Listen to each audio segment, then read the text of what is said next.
de esta última parte, la conferencia del ingeniero Gonzalo Vegaso, vamos a invitar a que asuma el rol de moderador a nuestro amigo el doctor Modesto Montoya, para quien le pedimos también un fuerte aplauso.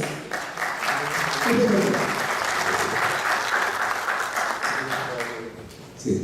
Muchas gracias, amigos. La parte final de este primer encuentro de proyectos exitosos de los institutos del SINACID.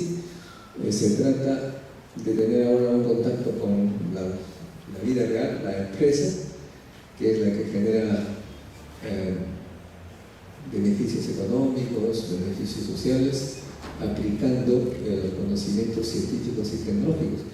Y hemos creído que una de las personas más identificadas con este tema es el señor Gonzalo Vegaso, vicepresidente ejecutivo del Grupo Añaños, debido a que precisamente este grupo empresarial ha tenido mucho éxito tanto en el Perú como en el extranjero, y obviamente sería necesaria la participación más activa de colaboración de los institutos y de la empresa. Sin más, vamos a pedirle al señor Gonzalo Vegaso que nos diga su disertación, por favor, y nos va a indicar un poco la experiencia que él ha tenido en esta empresa y en otras, por supuesto, que son una muestra de la interacción de conocimiento con la empresa.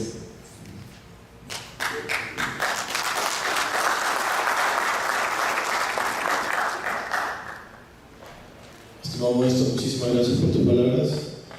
Muchas gracias a todos los señores presentes. Gracias por darme la oportunidad de compartir algunas ideas. Quien habla es como dijo mi amigo Modesto, es el vicepresidente ejecutivo del Grupo Añaños, el Grupo AGE, que ya tiene operaciones en 22 países a nivel mundial, sobre todo en mercados emergentes. Sin embargo, siempre he estado muy cercano a la tecnología, porque he podido trabajar cerca de 15 años de mi vida en Silicon Valley, en Estados Unidos, en donde llegué a ser director de finanzas de Google, el conocido buscador. Y dentro de mi carrera, pues trabajé en Estados Unidos y desde hace un año regresé al Perú, y lo hice para trabajar en uno de los grupos más prestigiosos, y que también es una cuna de innovación, sobre todo en una industria muy tradicional como es la industria de la de bebidas. Para aterrizar un poco los comentarios que quiero hacer, quisiera remontarme al punto de que la empresa privada viene a ser, desde mi perspectiva, un cliente de todos ustedes. Y es un cliente, ¿por qué? Porque la empresa privada no solo se nutre de profesionales que trabajan para lograr los objetivos de la empresa privada, sino que también se nutre, y esto es algo que se ve en la mayoría de países del primer mundo, de los procesos de innovación tecnológica que emprendedores independientes desarrollan o trabajan. Y esto yo lo he vivido de una manera muy cercana, sobre todo cuando estuve en Silicon Valley viendo tecnología de punta en temas sobre todo de Internet, que es en donde, bueno, pues, como ustedes saben, Silicon Valley es la cuna de muchas de las empresas más importantes de tecnología de Internet en los últimos años. Y entonces tenemos que empezar por entender quién es tu cliente y para qué haces lo que haces, ¿no? No necesariamente uno tiene que hacer una investigación o un emprendimiento con el mero hecho de entender algo. Yo creo que la gran demanda de la empresa privada está en ¿qué hago con eso?, ¿no? Y entender de que lo que estamos haciendo tiene un valor. Yo, si trabajo 1 año, 2 años, 3 o 10 años haciendo una investigación, esa investigación probablemente llegue a una conclusión que tiene un valor. Y tenemos que entender que ese valor es altamente transable, sobre todo si es que la investigación tiene ha llegado a una conclusión interesante, ha llegado a una conclusión de repente única.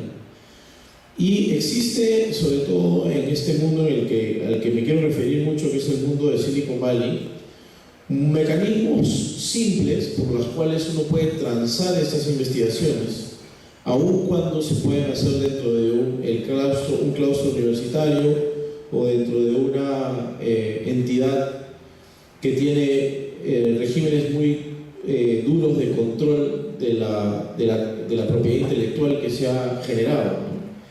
Entonces, a lo que me refiero en términos simples es que algo que nosotros no tenemos lamentablemente en el Perú es un modelo en donde uno pueda transar este tipo de investigación. Es decir, nosotros hemos visto a lo largo de toda la tarde muchas investigaciones que pueden ser fácilmente utilizables por algunas de las empresas peruanas, pero las empresas peruanas no tienen, y nosotros no contamos con una especie de mercado en donde la empresa pueda demandar estas investigaciones y ustedes, los investigadores, puedan ofertar esas investigaciones. Por lo general sucede de que es un conocimiento, o se llegan a hacer ciertos acuerdos sobre la base de un acuerdo de amigos, conozco a alguien, de repente alguien me puede ayudar, pero no necesariamente sobre la base de un mercado perfectamente estipulado en donde uno pueda transar y sobre todo pueda tener más de una opción de comprador. Cuando tú tienes más de una opción de comprador, pues evidentemente la gente compite y el precio es cada vez más justo.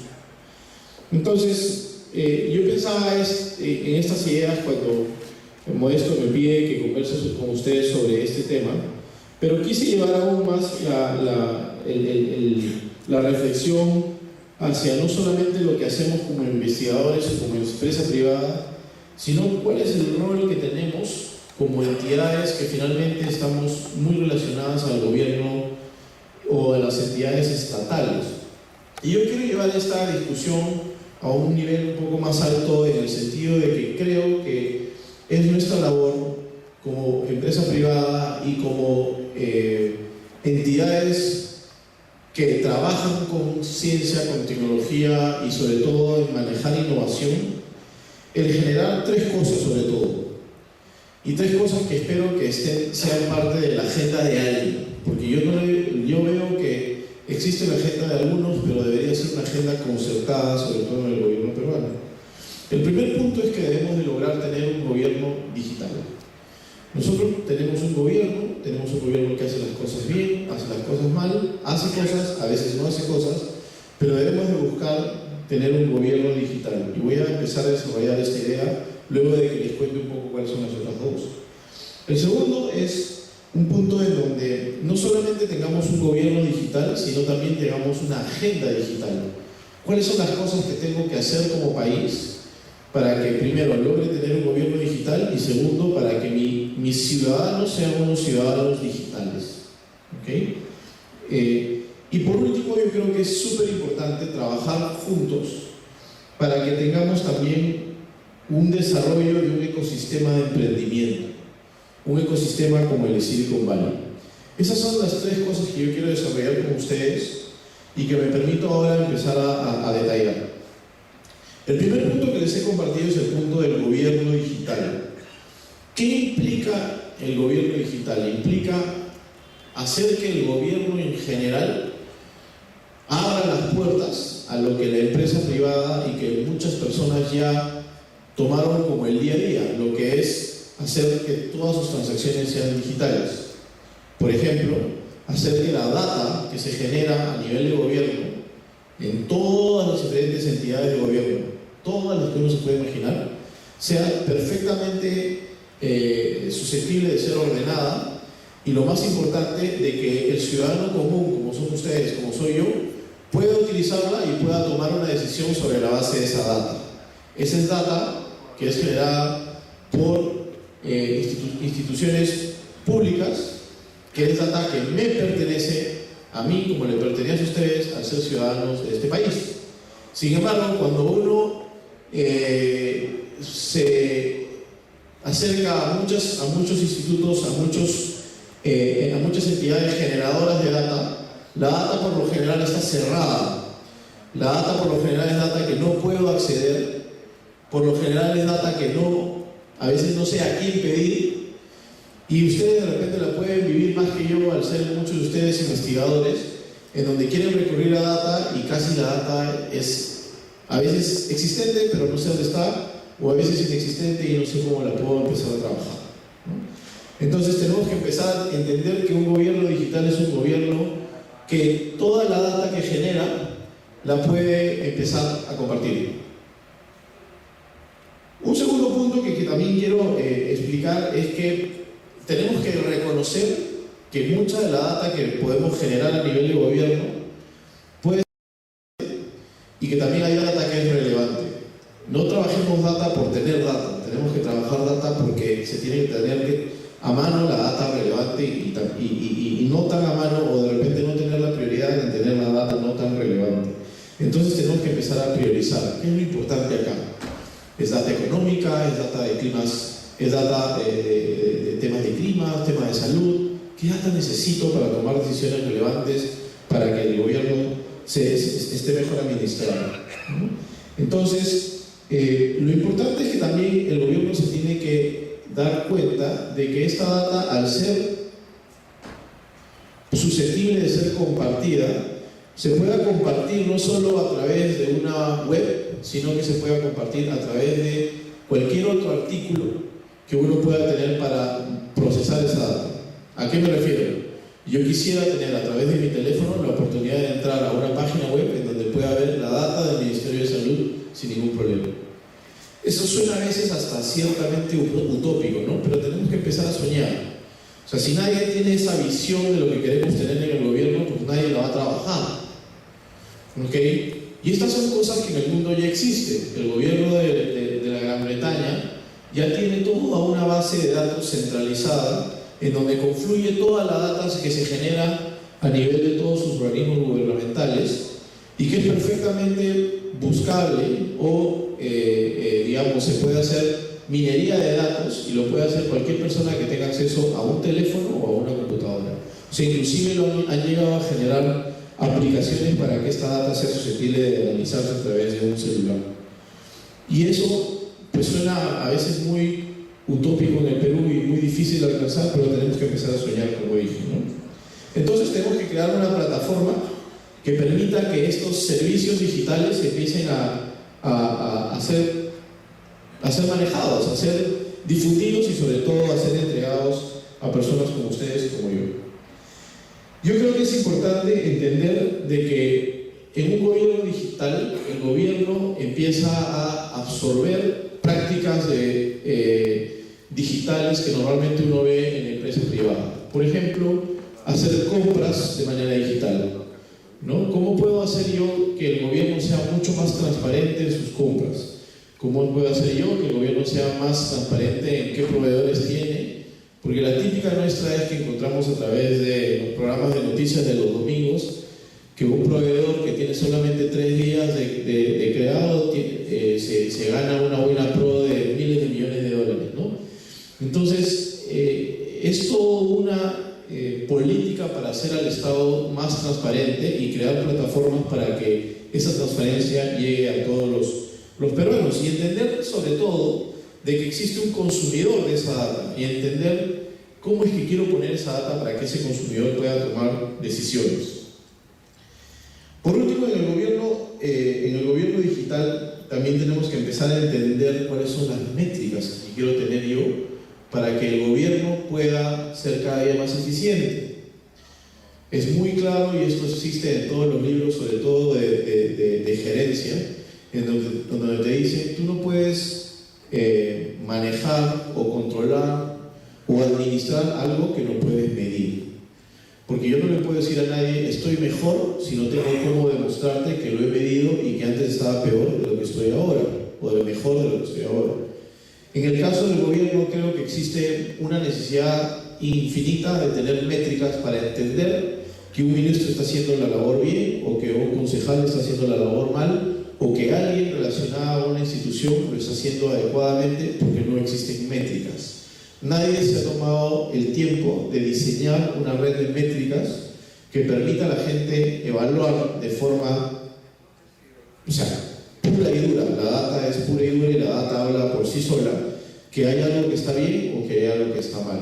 Normalmente nos limitamos a opiniones, sobre todo a lo que yo le llamo la opinión de alguien que dice que tiene experiencia sobre la base de nada, sobre la base de simplemente subjetividad, cuando dicen el gobierno ha sido bueno, la labor de esa persona ha sido buena o mala, es mucho mejor y creo que podemos ser mucho mejores ciudadanos y mucho mejor gobierno digital si yo digo este ministro hizo las cosas bien porque tenía esta métrica que en el año 2000 era así, en el año 2010 era así y en su gestión de 2 años es así, ¿no? Eso nos permite tener una conversación mucho más basada en data, basada en información y que ojalá algún día podamos llegar a ese nivel de gobierno digital.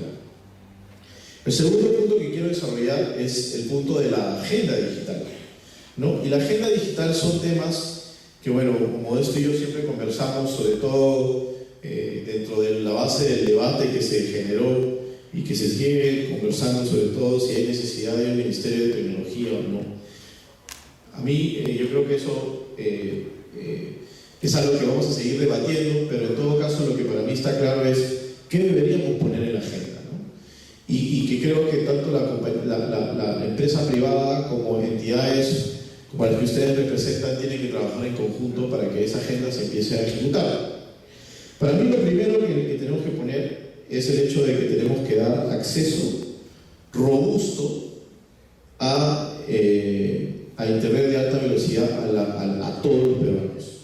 Está probado en muchas partes del mundo que el hecho de darle acceso a Internet de alta velocidad a la gente hace que la innovación florezca y sobre todo el emprendimiento en Internet florezca, ¿no? Entonces tenemos que tener eso claro, tenemos que ponerlo en la agenda porque en este momento vemos de que por lo general el tema del acceso a Internet de alta velocidad es un tema de Telefónica, es un tema de Claro, es un tema de ellos que harán que en algún momento todos los pueblos del Perú tengan Internet. Y no se trata de eso. Se trata de crear políticas, se trata de crear marcos, se trata de crear todos los incentivos necesarios para que el señor que está parado en la punta del cerro o el señor que está parado en el último puerto del Perú tenga Internet de alta velocidad. Especialmente hay que entender que ahora hay un fenómeno muy interesante en el cual la mayoría de gente está teniendo su primera experiencia con Internet a través de un celular y no necesariamente a través de una computadora. Entonces tenemos que generar todos los incentivos para que nuestra información, un poco relacionado al tema del gobierno digital, sea perfectamente revisable y sea perfectamente consumible a través de una pantalla que no tiene más de 3 centímetros cuadrados. Para la mayoría de los peruanos es mucho más barato comprar un celular, como le llamamos smartphone, en donde puedo navegar en Internet, que comprar una computadora de 500, 600 dólares. Esto por lo general te va a costar 100, 200 dólares si tienes un modelo ultra moderno, pero como les digo, es claro que en la realidad peruana, la mayoría de los peruanos que están accediendo a Internet no lo están haciendo a través de una computadora, lo están haciendo a través de un teléfono. Entonces, ¿qué nos queda a nosotros? Nos queda simplemente pensar en cómo hago para que esa velocidad de acceder a Internet sea cada vez más rápida y no sea solamente un tema de algunos pocos que vivimos en Lima o que vivimos en las ciudades más importantes del país, sino que debería ser un derecho de todos. Solo para cerrar este punto, ya hay países en el mundo que han declarado al acceso a Internet como un derecho primario. Finlandia fue el primer país que lo dijo, así como tienes derecho a un nombre propio y el derecho a la educación, en Finlandia también se tiene el derecho a la Internet de alta velocidad. Un segundo punto que está relacionado a lo que ya había venido hablando del gobierno digital es el punto de que en la agenda digital se tiene que poner el acceso transparente a la data del sector público. De nuevo, data, data, data. Los ciudadanos comunes no podemos tomar decisiones relacionadas al gobierno o relacionadas a nuestro propio país si no tenemos acceso a esa data. Y cuando uno empieza a hablar con algunas instituciones públicas, se da cuenta de que la data en el gobierno es una chanfaina, como dice la abuela. Por ejemplo, Si solamente nos ponemos a preguntar cuáles son los sistemas de email que muchas de las instituciones públicas tienen, pues nos damos cuenta que hay cerca de 15 sistemas de email diferentes. Cuando el gobierno debería tener un solo sistema, es mucho más estándar tener un solo sistema, es más fácil de administrar, es menos costoso. ¿Se imaginan? Si solo hablamos de email, hay 15, si empezamos a hablar administración de datos, pues hay más de 50. Y los campos son totalmente diferentes. Entonces es todo un trabajo de organizar y empezar a direccionar a que la data fluya de la manera adecuada a través de todos los campos para que sea perfectamente, para que se pueda hacer análisis sobre esa data, ¿no? Eso tiene que ser una prioridad nacional. ¿Existe la data? Sí, pero está tan desordenada que no se puede hacer mucho. El gobierno de Estados Unidos hace tan solo 5 años, cuando Barack Obama entró al gobierno, creó algo que le llaman el Chief Information Officer, o sea, el número 1 dedicado a la información del gobierno, que no es ni un ministro de tecnología ni nada. Era un señor que su trabajo era dictaminar las políticas de manejo de data, de manejo de tecnología e información dentro del gobierno. Y esta persona, una de las cosas que hizo fue que identificó problemas como el que les estoy describiendo que tenemos en el Perú y que también lo tiene Estados Unidos. Pero empezaron a concertar, empezaron a trabajar y empezaron a armonizar su data. Lo interesante que hizo este señor también fue que hizo el esfuerzo de que cada una de las instituciones públicas del Estado en los Estados Unidos empiece a comprar tecnología de punta sobre la base de una armonización. Es decir, les dijo a todos: señores, paren, no compren más tecnología si no pasan por una estandarización. Y comenzamos a estandarizar poco a poco, ¿no? Empezamos a todos a hablar el mismo idioma. Cuando tienes 50 bases tecnológicas completamente diferentes y que no conversan entre sí, muy poco orden se puede tener. Entonces eso deberíamos incluirlo en la agenda digital. El tercer punto que creo que debería estar en la agenda digital es un punto que creo que todos vamos a estar de acuerdo, y es el hecho de que deberíamos de tener muchísima más inversión en temas de investigación, desarrollo y sobre todo educación. A mí a veces me causa un poco de extrañeza ver que nuestros presupuestos de educación comparados con otros países no son lo que deberían de ser. Cuando mucha gente dice que el futuro de una nación está en la educación de la gente, y vemos de que no necesariamente sucede eso, ¿no? Por lo menos no lo ves en términos tangibles, en términos de dinero. Y sobre todo entender de que la educación es mucho más sencilla cuando uno la dicta o se hace con herramientas modernas, con técnicas modernas de educación. Entonces eso también implica algo que relaciono al gobierno digital, que es hacer que también empecemos a pensar en técnicas modernas de educación, y que, bueno, yo no soy un especialista de educación, pero como ciudadano de este país entiendo y veo de que tenemos una brecha muy grande que tenemos que cerrar. No, para mí no solamente se trata de que uno pueda proveer mayores licencias o tener mayores profesores, sino que tener acceso a una educación de calidad debería ser también un derecho de todos. Todos tenemos el derecho de educación. Yo creo que la gran diferencia es tener el derecho a la educación de calidad respecto a una educación no tan de calidad. El cuarto punto que creo que se tiene que poner en la agenda es el tema de adoptar políticas abiertas, sobre todo en temas de Internet, ¿no? Para mí, y esto lo he vivido mucho en Silicon Valley, mientras tú tengas más opciones vas a poder tomar mejores decisiones. A mí me causa experiencia como en algunos lugares, en algunas entidades del gobierno, se empiezan a cerrar las opciones y trabajamos solo con una opción, ¿no? Lo que tú tienes que tener es la mayor cantidad de opciones. ¿Por qué? Porque en la tecnología, sobre todo, las opciones cambian tanto que si te casas con uno, nadie te asegura de que esa persona con la que te casaste en 5 años va a seguir siendo tan fuerte como lo es ahora. Entendamos un poco este fenómeno. Google, en donde yo trabajé, tiene aproximadamente 12 años. Tan solo hace 12 años, todo el mundo decía que la compañía del futuro era una compañía que se llamaba Lycos. que era el gran buscador de internet que le estaba ganando a Yahoo en ese momento. Bueno, ahora de Lycos no sabemos nada. Y de Yahoo, que hace tan solo 12 años era una de las compañías más importantes en el mundo del internet, pues ahora se sabe un poco, ¿no? No es el actor relevante que fue hace 12 años. Entonces, ese es un poco el tema en donde tengo que decir que tenemos que buscar que las herramientas que utilicemos en todo sentido desde el punto de vista de la agenda sean herramientas perfectamente modificables, perfectamente cambiables y que pueda yo desechar con facilidad, porque si simplemente me meto en una herramienta rígida que no me da flexibilidad, estoy creando un problema para los que vienen después en la administración de esa data.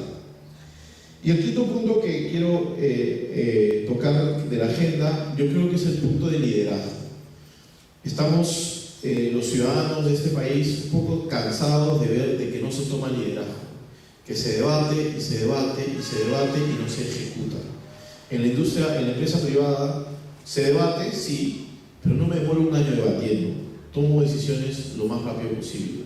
Lo que yo espero como empresa privada de instituciones como la de ustedes es que las decisiones se tomen.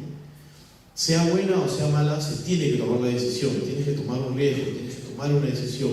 No podemos esperar a veces a que todos hagamos consenso para que la decisión se tome. Se tiene que empezar a tomar decisiones. Entonces, este es, creo, los 5 puntos que yo quería compartir con ustedes que deberíamos de incluir en la agenda digital.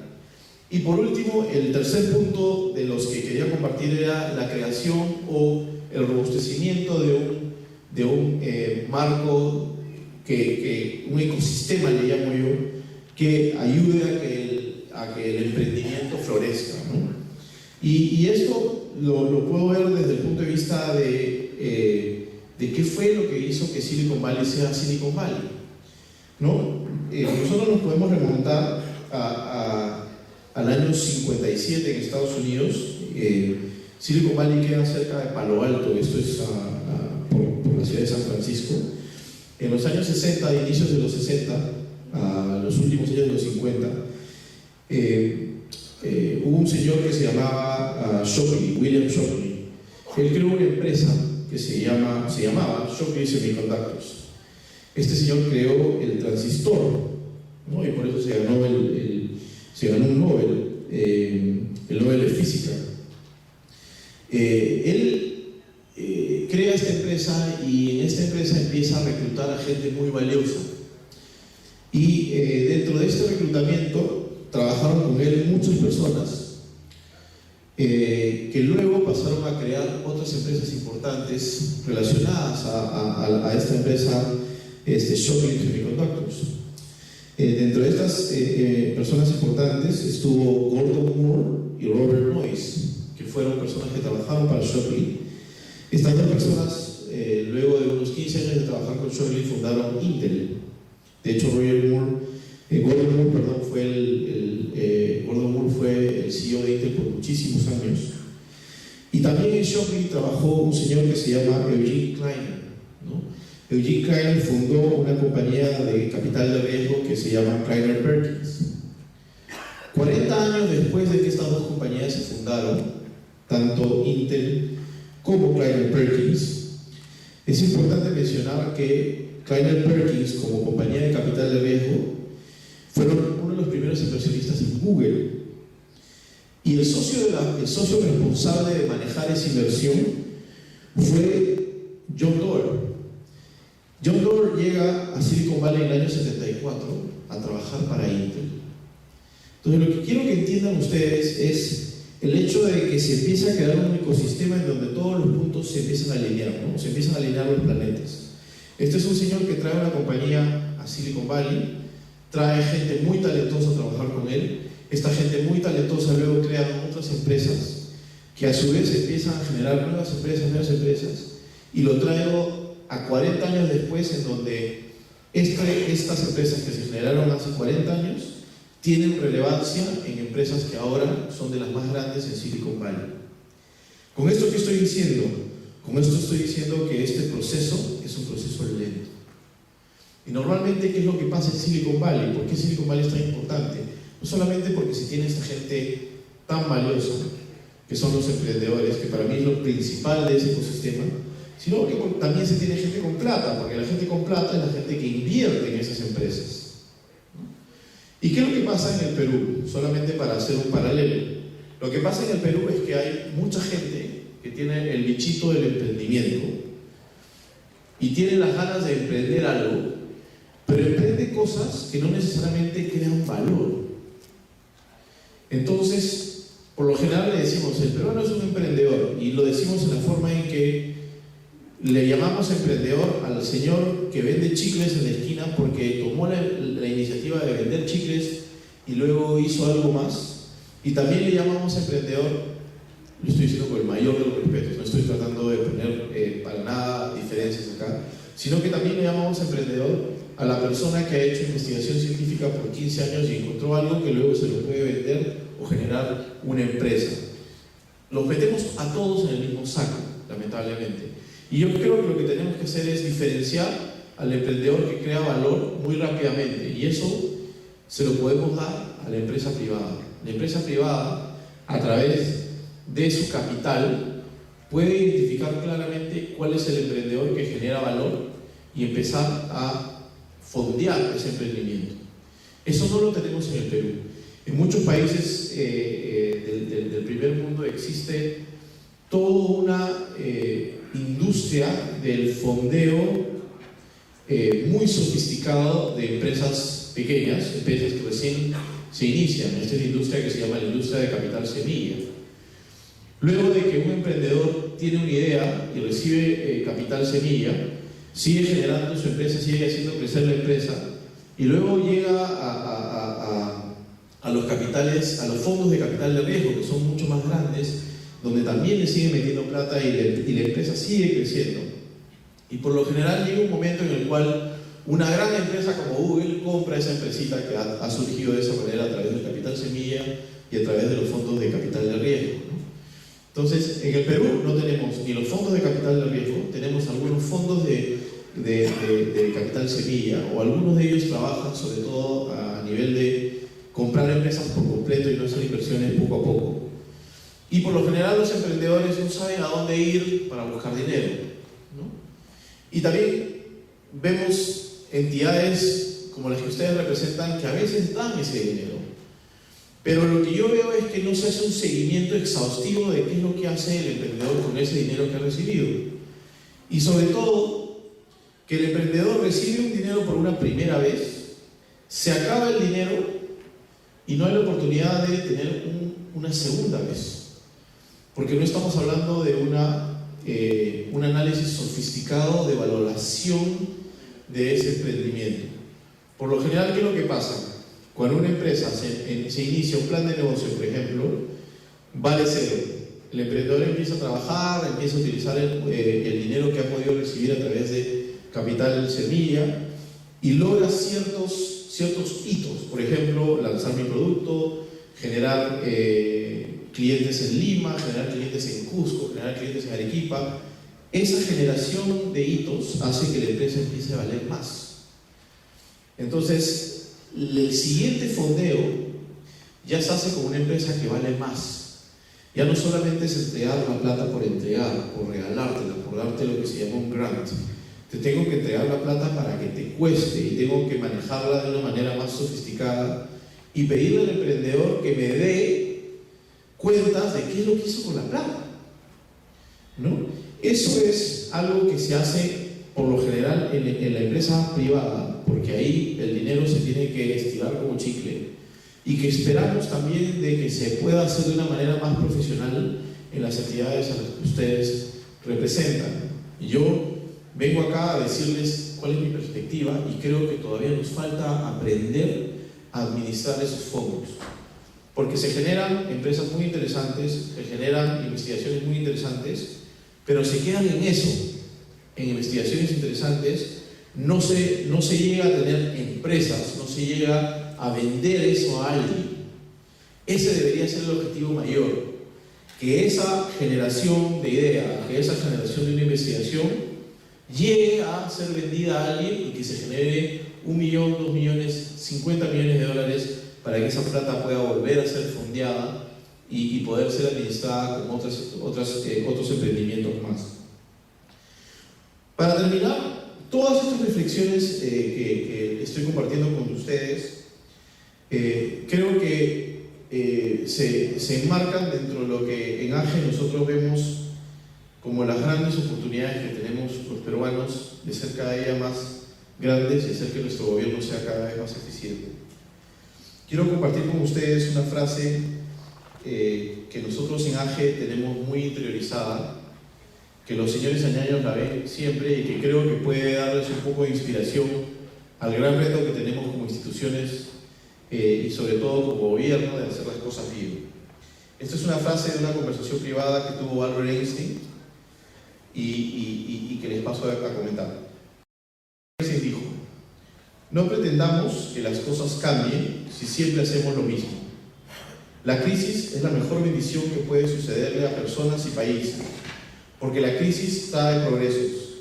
La creatividad nace de la angustia como el día nace de la noche oscura. Es en la crisis que nace la inventiva, los descubrimientos y las grandes estrategias. Quien supera la crisis se supera a sí mismo sin quedar superado. Quien atribuye a la crisis sus fracasos y penurias, violenta su propio talento y respeta más a los problemas que a las soluciones. La verdadera crisis es la crisis de la incompetencia. El inconveniente de las personas y los países es la pereza para encontrar las salidas y soluciones. Sin crisis no hay desafíos. Sin desafíos la vida es una rutina, una lenta agonía. Sin crisis no hay méritos. Es en la crisis donde aflora lo mejor de cada uno, porque sin crisis todo viento es caricia. Hablar de crisis es promoverla, y callar en la crisis es exaltar el conformismo. En vez de esto, trabajemos duro, acabemos de una vez con la única crisis amenazadora, que es la tragedia de no querer luchar por superarla. Muchas gracias.